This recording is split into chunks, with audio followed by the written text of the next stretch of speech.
La Fundació Roses contra el Càncer no es vol quedar un any més sense la tradicional fideuà popular que porten organitzant fa més de 20 anys. Per aquest motiu han pensat un nou format molt original per no perdre aquest àpat solidari que és un dels esdeveniments més importants que es realitzen al llarg de l'any, juntament amb el concert i el sopar de Nadal, per tal de recaptar fons per continuar oferint els serveis que presten als malalts de càncer i família de la població. Evidentment, fa molts anys que la fèiem, és una tradició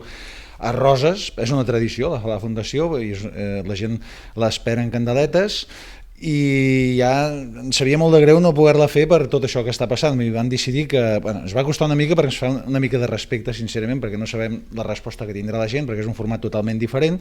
però al final vam decidir que la teníem que tirar endavant i així ho hem fet. Amb el lema Connecta't a la Fideuà, la Fundació posarà a la venda un pack per a 2 persones amb tots els ingredients per cuinar-la a casa, seguint les instruccions d'un cuiner en directe que s'emetran a través dels canals de YouTube i Facebook de l'entitat.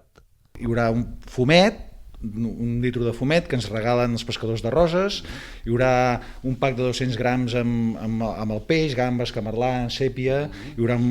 vi, hi haurà postre, i després a part la gent sí que haurà de comprar els ingredients per fer el sofregit, que això sí que no ho posem, la tomata, l'all, la ceba. El pack d'ingredients per a 2 persones té un preu de 25 euros, inclourà també el vi, els postres i un davantal d'obsequi. Les reserves del pack d'ingredients s'han de fer online a través de la pàgina web www.fundacioroses.org fins l'11 de juny. Del 7 a l'11 de juny, de 6 de la tarda a 8 del vespre, s'hauran de recollir a l'aula gastronòmica ubicada al moll comercial del Port Pesquer. En aquest horari també es podran comprar packs d'ingredients sense reserva fins a esgotar existències. I l'últim pas està previst pel diumenge 13 de juny a les 12 del migdia, quan es farà el directe amb el cuiner, que ensenyarà els passos a seguir per a la seva elaboració a través dels canals de Facebook i YouTube de la Fundació perquè tothom la pugui cuinar a casa. Un format molt xulo i original que esperem que tingui una molt bona acollida.